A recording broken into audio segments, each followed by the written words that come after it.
Hello, GC fam. Welcome to another episode of the Get Coach podcast. Like you know, my name is Christine and I will host this episode.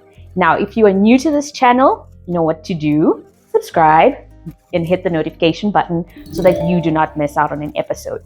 And if you're a returning subscriber, hey, please like, comment, and share this episode at the end of it. Our guest for this episode is Elizabeth, famously known as Betty. Betty will talk us through her journey where she moved from the corporate world into entrepreneurship. So she basically abandoned corporate life and said, hey, I'm going to fulfill my dream and follow it and do personalized gifts. So she walks us through the challenges that she sometimes faces when it comes to procuring items, the logistics behind it as she supplies the SADC region. So we're excited to have her, and I hope you will learn something about, taking a leap of faith on your dream and on yourself. Enjoy! So, first of all, thank you, Liz, for coming. I'm so excited to have you here on the show. Do you want to tell our viewers and listeners who Liz is, or should we call you Betty by your brand name? Well, thank you for having me. Anything is fine, but we can go with Betty. Yes, okay, Betty it is. Welcome, Betty. Thank you, Christine. Thank you, team, for having me. So my name is Elizabeth, and I am 29 years old, soon to be 30. Yay! About me, about myself. I'd like to think of myself as at the moment, I actually think evolving is the word to describe myself. And the reason I say that is because I feel I'm at a stage in my life where there's a lot of changes to be discussed as we go forward. But I am a mix of an extrovert and an introvert. I'm an entrepreneur. Okay. I am a sister. I am an outgoing person. I'm a wife. Yes. I mean, hello, girl. That should have been first. I'm a wife to my awesome husband. I call myself a deputy parent as well. And I think, for now I'll leave it there. Okay, wonderful. So before we go back in time and really get to know you, please tell us where you are now and the business that you own. Okay. You can maybe walk through, Just I guess, how you got here in terms of you had a job, you were doing both working and doing this on the side and all that. So just your journey. Yeah, I think the journey would be good to just give a bit of context. So I studied at Rhodes University. That's where I did my tertiary education. And I think I have always sort of had the thought that I would be working in corporate and doing all of this. But to backtrack just a little bit more, to give important context, I come from a family of business owners. So nice. From my dad to my grandfather, they all owned their own businesses. So growing up, I was always just around people that are running their own businesses. My dad was working in corporate until about 27. Then he stopped and started working for himself. My grandfather ran his own business from the time he was actually 17. Oh, wow. And so it's just one of those things where I've grown up just around people that own businesses, entrepreneurs. And so I always just thought, no, but I will go the corporate route.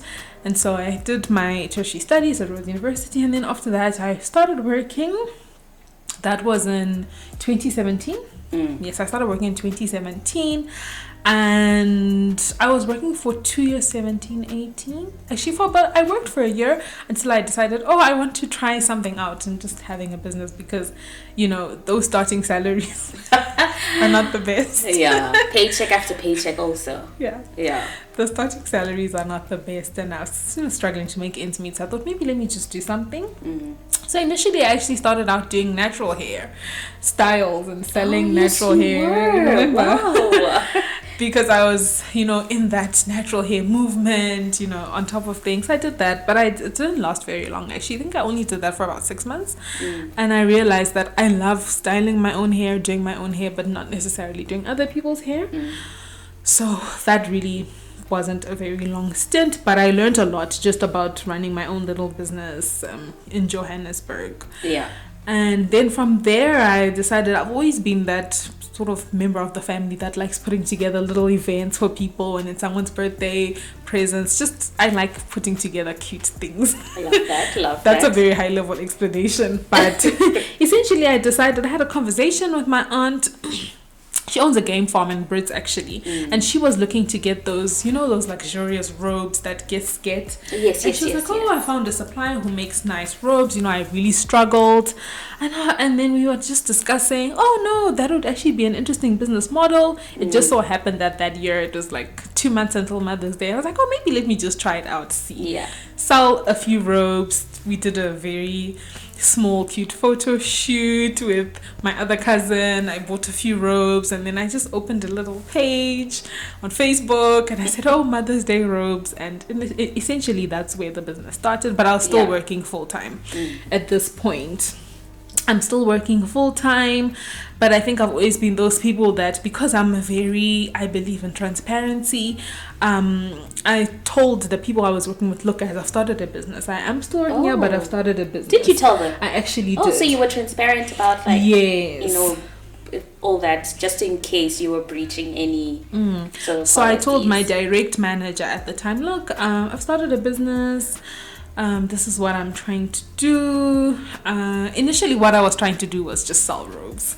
That's really what I was just trying to do to make some extra income. But then fast forward, the fact that I had the conversation with my management and people I was working with, that's one of the things that actually helped me to get into supplying corporate companies. Oh, really? So I then actually started getting business from the company I was working for to supply corporate gifts. Wow, that's amazing. Which is now one of the biggest part of my businesses, which I will tell you more about that. Okay. But essentially, it's from there I was working and still running my business. Did that for about 3 years. COVID happened. The company I was working for, it was sort of like an NGO, and the funding cycle there was just issues with COVID, and also that stopped, and then I was just not working for about 6 months. And during that time I was working on my business. And I was like, oh wait, actually if I focus on my business full time, it could really.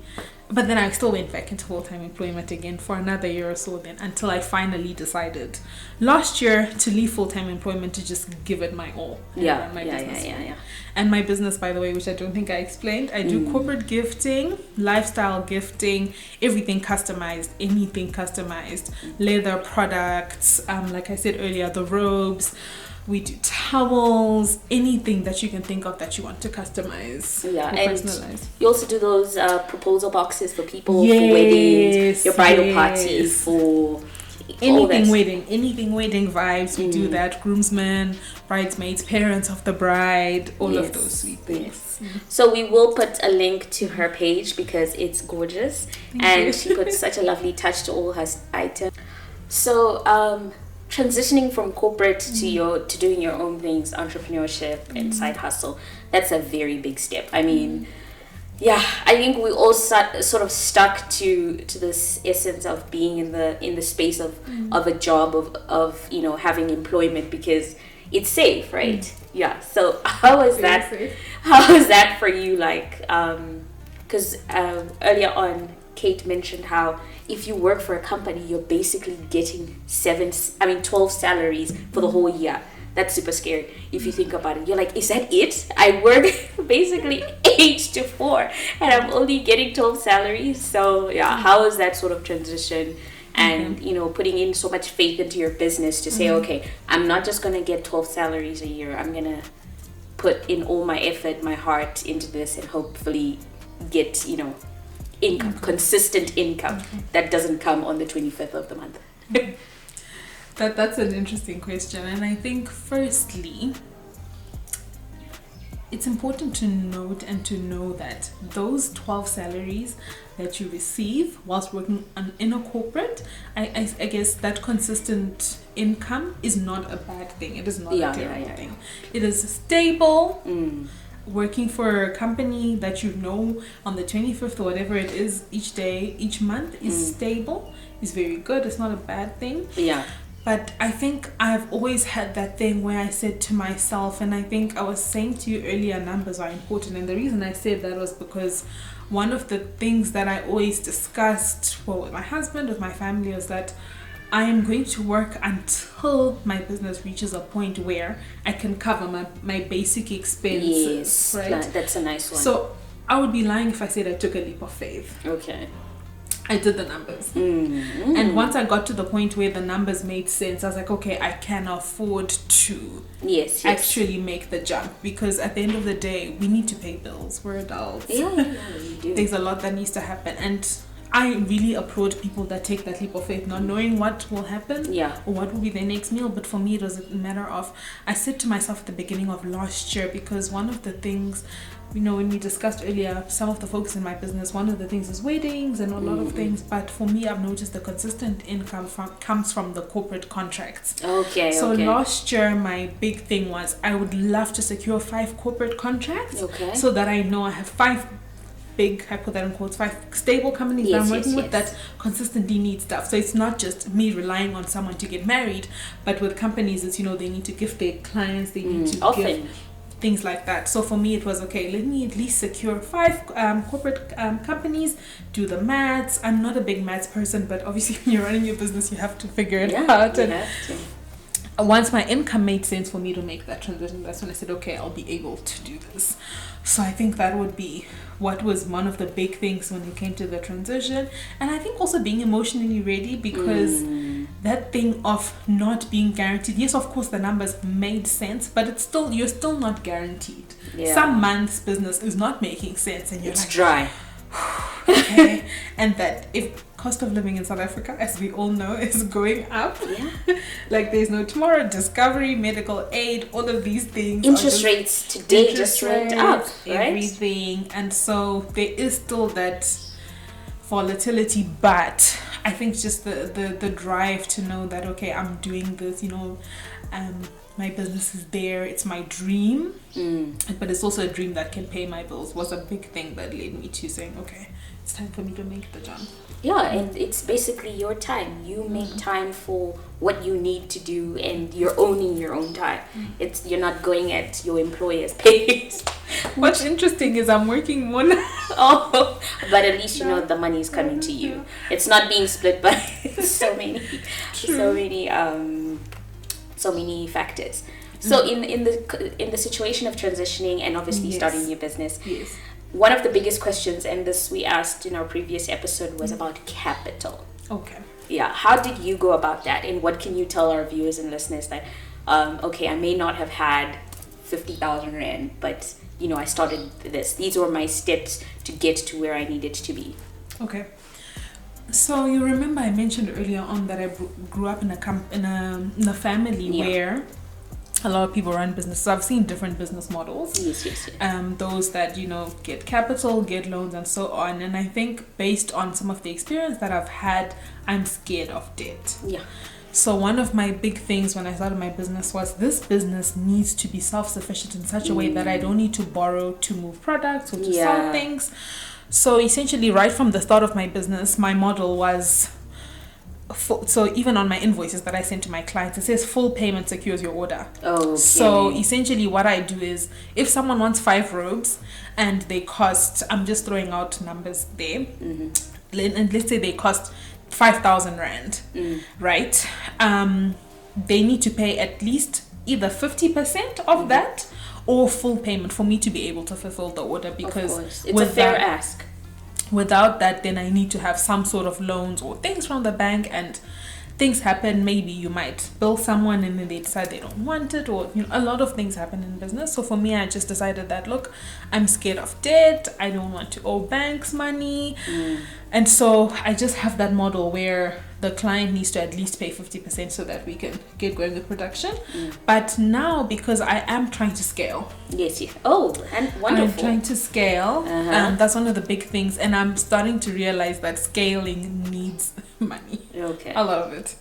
And so, because for example, sometimes a corporate will come to me and say, we need 100 wine boxes tomorrow. And because of the fact that, like I said to when I explained, was that, you know, we sort of fund the business with the orders. But not everyone is going to order 2 weeks in advance. You know? So because I'm trying to scale now, I think we're in the process of trying to figure out how do we navigate that. So a lot of the money that I make from the business is actually spent in just buying stock.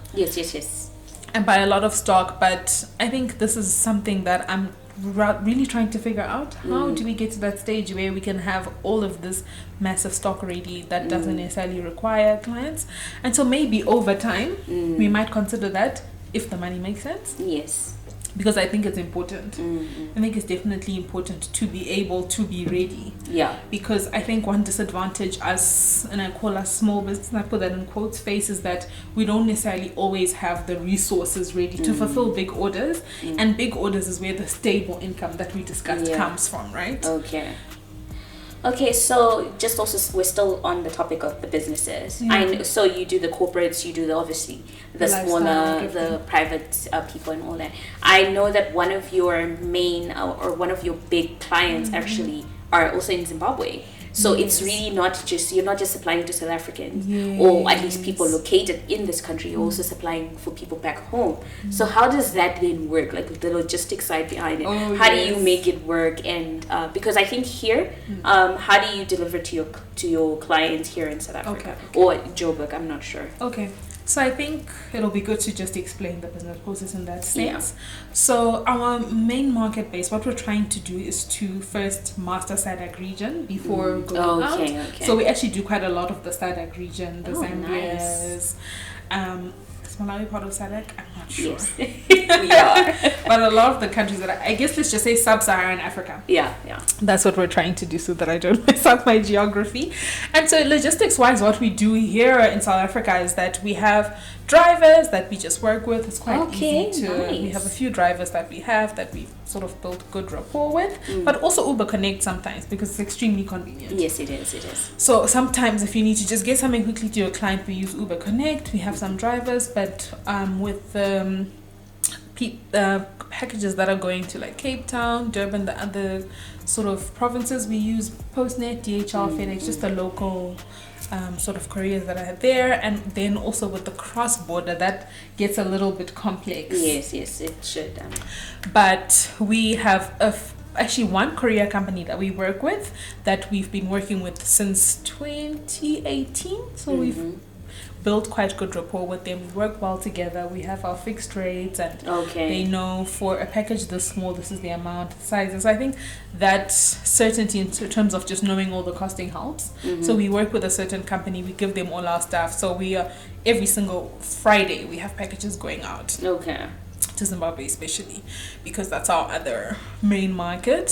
So every Friday our packages are going, they arrive, and then we have 2 companies on the ground in Zim that we work with that do our ups and downs on the ground. So they do our deliveries there. And my brother is actually, he also runs a business. So we use the same courier. So because he's on the ground, it helps a lot. Yeah, of course. But yeah, that is essentially how our logistics works. There's a lot of logistics involved in just trying to get people's packages to them on time, in good order, because a lot of our things are even like, for example, a flute glass. People order flute glasses and that needs to arrive to a client in good order. So you need to make sure that the courier that you're using, and also we are big on cute packaging, and so the package needs to arrive in the beautiful setting. It's part of the experience. One of the big things that we say is we are sealing gifts with love. So if you're saying that you're providing this beautiful luxurious service, then it needs to be seamless throughout, right? That's good. Okay, so aside from the logistics angle of your business, I guess the other thing that applies is sourcing the items, the stock and all that you mentioned earlier. Do you then have like a regular person you go to, a regular company, a supplier? How does that part work? How can you coach us on it? That's a good question, a very important question for anyone running a business, because the people that supply you determine the quality of the product, determine the happiness of the client.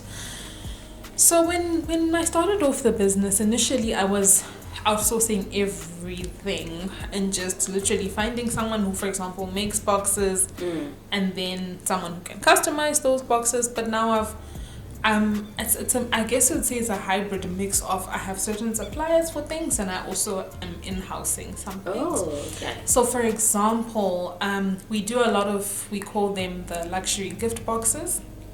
I have a two suppliers actually that are based here in South Africa. Local is liquor, as they say. Yes, girl. Because you need to build the community, right? So we have two suppliers that are really awesome. They're extending boxes for us, and now we're at a stage where we're able to just buy a lot of stock. So twice a year, I just buy a whole lot of boxes. Oh, nice. There's a bedroom or a room at my house which is dedicated to just storage of those things. So we have those things. And then when it comes to the robes, and because we do the winter ones, we do the onesies, we do the satin ones, there's a specific tailor that is dedicated to my products, to Betty B Gifts, and she just makes whatever it is that people want to be made, pajamas, robes, everything. Wow. So they make them from scratch. So you're not like buying from somebody who's already... No, we used, when I first started, I would literally buy from someone who I think has a good product, but now I have my own tailor who makes everything. And so our tags, I should have brought something to show you. So the tags on our robes actually say "Sealed with Love" by Betty B Gifts. So it's really nice because the quality control is important. Of course. So I myself have many robes because I'm always testing out different fabrics. So in my closet I have more than 10 rows because I'm always testing out quality. I love that. Right? I love that. And so it's a hybrid. The goal though is to in-house everything. So now next up, I'm saving up for this huge machine that does the final printing, the embroidery, the everything. Yeah. So that can be in-house, but that's also sort of, that needs capital. That's definitely had. Yes, I'm sure you're saving up. So trying to save up as best as possible. And so we have those supplies for the boxes, we have those ones for the robes, and then we also have a supplier for the leather products because we do a bunch of leather things like our Safiano leather wallets, passport covers, which are extremely popular. People love them. Yeah. So much. Laptop covers, nice. Little purses, wallets, card holders. Okay. So we have a supplier that does all our Safiano leather products, and they source those from China because we don't yet have, I think there's some sort of certificate that you need to have in order to source products from overseas and be able to bring them here, which we don't have yet. Okay. So we have a supplier that has that license, and they right. bring in the leather products for us. Eventually, God willing, we'll have that, and we'll then be able to bring that in. But in terms of the Safiano leather products, we also have a supplier. And I think a big thing is for us, it's so important to just have that good rapport and just to create good relationship with your suppliers. Yes. Because it literally just ensures that things move smoothly. Yeah. So I'm very big on everyone that I work with. We buy each other Christmas presents and all these things. It's a whole relationship. Yes, because you're working together almost twice or 3 times a week. You're on the phone. You're talking to each other. Yeah. And so, and I think I'm very big on relationships. That's one thing that has helped me, just to the fact that I can say I've been working with someone since 2018. I think that's quite a big thing. That says a lot. It's a big statement. So just being able to have that good rapport with your suppliers, and because things happen, if they do something wrong, then you need to be able to have a wholesome, fruitful conversation. Be like, okay, this is where things went wrong. If they're not happy with something that I'm doing as the person, okay, look, we're not happy with this, and then being able to resolve conflict quickly and keep it going. Yeah. And then, like, so with, you said you're also big on quality control and all that. How is that journey? Like, what are the challenges? Because like there's all these different like products. You said you have flute glasses, you have robes, winter robes, so summer robes, and onesies. So like that's a lot to deal with, and then figure out how did you get here to say, okay, now I'm going to use a tailor rather than get from a supplier. Okay. I think it's important that I mention that it's still a work in progress. Okay, of course.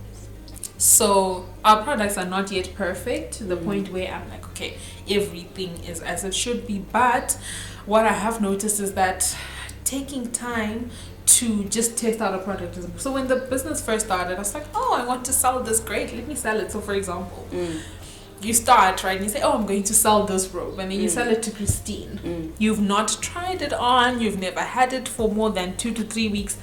3 weeks later, Christine calls you and she's like, Betty, this robe that you sold me for 100 million is falling apart. Yeah.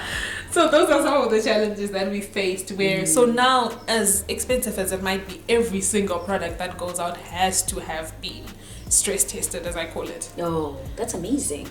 It's important because very... when, like, you know, when we're expecting someone to fork out their money, Girl, which is hard to come by in these days. You know, we're all just trying to make ends meet. And also, I think a big thing is because a lot of our products are gifts, it's so special and so sentimental. Agreed. And if you're getting someone a gift, you really want it to last long. So if I sell you a wallet that's going to be falling apart in 3 weeks' time, that you bought for someone that you love.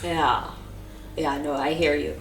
Funny you say that, like, so I'm a big Facebook marketplace. I literally, if I have to source out items, I go there. So it was during Christmas last year where I was like, oh, we're having it was our first Christmas at our new house. Yeah. And then we were hosting. So I was like, oh, it's bigger than normal. So it was my partner's family and Kate and her son. So it was bigger than normal.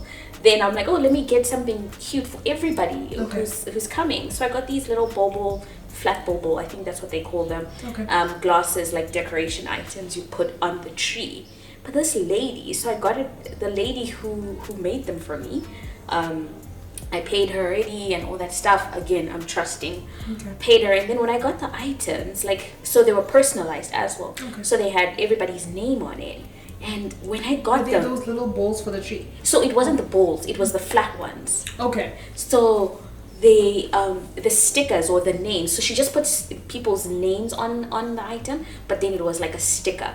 They were all like half of them were falling apart. I was so mad, and I was telling my partner, I was like, I'm never ever going to get from this lady again. So it's just sad, you know, like somebody she's probably a small business owner and she's never going to get me as a client again, and I'll never recommend her to anybody. So, you know, and just to also point out, I have used Betty as well for acquiring a personalized item. I got a winter robe for Chris, and she was so professional about it, regardless of the fact that we're friends. She was very professional about it. I think turnaround time was like within a week or so, and bearing in mind, people, this was a personalized robe, so it was like engraved with his name at the back, and she made sure it was on time. So it was very nice, and it's very warm, so the quality was like really good. So I applaud her effort in her little OCD in that area, because you need it. Yeah. You need it. So I'm happy for you and would highly recommend it.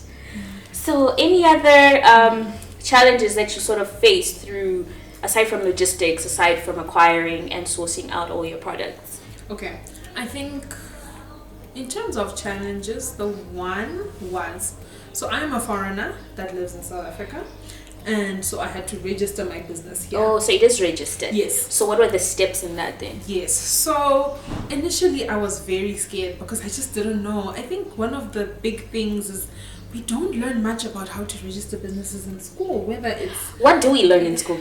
Do you learn about your taxes? We don't learn about taxes. And I think there was one of the podcasts that you guys did, I think you touched a little bit on that. And it gave me a lot of anxiety, the concept of registering my business. But I got to a point where I realized that if I want this business to grow, if I want to get those corporate clients, you can't be sending bank details FNB Elizabeth. No. So at some point I said, I'm registering this business. Yeah. And a friend of mine had also registered a business. No, actually, yes, a friend of mine had registered a business, and they used one of those consultants, like a company that helps you to do that. Yes, oh nice. But then also I like networking and going to all these events and learning about business. So at some point I went to some networking event, and there was a lady that runs a business that helps you register and so on and so on. So I then contacted her a few months later and said, look, I'm looking to register my business. What do I need to do? Yes. And so essentially I hired that company to just do everything for me. Okay. Of course, it comes at a cost because, you know. It is their time. I thought it was important because I wanted to register the business, register for SARS, and just make sure that all those little steps that sometimes you don't know about. Yeah. You're covered also. Exactly. Opened a business account and everything, and it was such a nice, seamless process. And so essentially that was one of the I would say that was a challenge because you just don't know. Going into it, you just Yeah. don't know. And if I would have had to do it by myself, I don't think I would have been able to. Yeah. So that was very helpful, having that. But I would say also it was definitely a challenge because I just didn't know where to start. And then I would say one of the biggest challenges as well that I have faced, and I think continue to face because we're still working towards, is access to the market. Okay. And that's another, I would say, in a sense, disadvantage that I have as a foreigner is that I don't necessarily have as much access to the market, the local market, as someone that is here, that is a local would have. But I think that's natural. That's only going to come natural. But we do try our best to get ourselves out there, because once you have access to the market and being able to just have those clients, it helps your business grow. But I think it's also a work in progress. It's a work in progress, but it's definitely a challenge. Yeah. I would also say, what else would I say?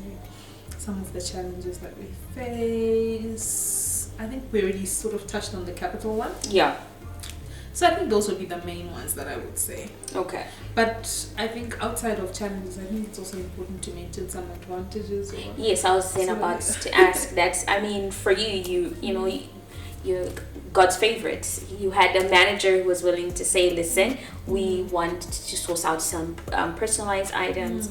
We're giving you this contract. So already that opened you up so well. So like moving forward from then till now or throughout your business, what are some of like the best successes you can highlight has happened in this? I think, thank you for that question. I think it's very important having people who can just back you. Truth. And like you said, and as we discussed earlier, my first manager at my first company, but even the second company that I worked for, they also knew what I was doing. We had a full discussion, and so I think just, you know, the fact that I've had experience in working in different companies, you know, people always say that your networks are literally your net worth, and that is it. Those relationships that I've built from people that I've worked with, those have really helped me. And I think also just having people around me that believe in what I'm doing has really helped me. Just having a good support system, very important. I think for anything in life you need a good solid support system. Because it makes you feel more confident to also take that plunge, right? Yes. So as much as when I first had the discussion with my dad and I was like, okay, I've decided to leave my job. He's like, why don't you just still stay? Of course. For parents, it's hard. Yeah. They want you to be independent, but then you're just like, no, this is what I need to do for me to fulfill my dreams. Exactly. But I'm grateful for the fact that I do come from such a supportive family and friends.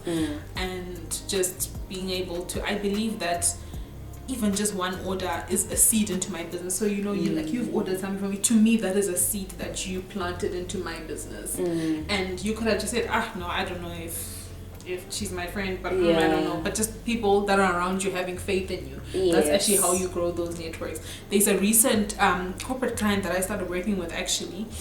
The lady, I met her at a friend's wedding in Tanzania, and we were just randomly having a conversation, like, what do you do? I do this. We get back to Joburg. My company needs this now. We're supplying products for their company. So just people that you meet along the way, you have conversations that just have faith in you. Because, I forgot to mention this challenge. There we go. When we were discussing challenges, people do not have faith in Black-owned businesses. But within reason, because a lot of times Black-owned businesses or female-owned businesses or small businesses, there's a lot of layers to this, right? Yeah. Have disappointed people before. Yes. You know, you cut shortcuts. You're relaxed about the turnaround time. You're like, she's a friend. I can send it in 2 weeks. But then you're forgetting she's a paying friend. So. And that then actually reminds me of another challenge that I didn't mention earlier. Sometimes I have to take losses because I've quoted a client for a certain product, but I go back to my supplier and that price has gone up. And for me, it is not ethical to go back to a client and quote more. So some of the challenges are, as you're a small business, as you're sourcing things from people, you might go back and be told, no, this is now this much. Or something may come and it has a defect. So those are some of the challenges. You just then have to fork out your own money, and it is what it is. That makes sense. Okay, Liz, taking in a lot. This is so fruitful and encouraging. And you basically have worked in the corporate space. You've taken leaps here and there, safe leaps, let's just say. So what advice would you then tell somebody who desperately wants to leave the corporate world and wants to pursue their dreams? Because I assume this is your dream. So like, what little advice would you give people? Okay. Definitely, this is my dream. First of all, I wake up every day just with this drive and ambition to just make my business the best version of itself. But the advice that I would give to someone in corporate, and I think it's important to give this advice because a lot of the times as young people or as young entrepreneurs, it's easy to glamorize everything and say, oh, I just woke up and I decided I'm just going to walk away. I think do the maths. Yeah. Do the maths, and if you feel that it makes sense, then jump into it. But also follow your heart, right? So it's not everyone that leaps from corporate to owning a business, having done the maths and having feeling like it made sense. But if you're passionate enough and you feel like you are willing to work more, because I work more running my own business than I did when I was working in corporate. It's a 24 hours a day job at the moment because I'm still growing.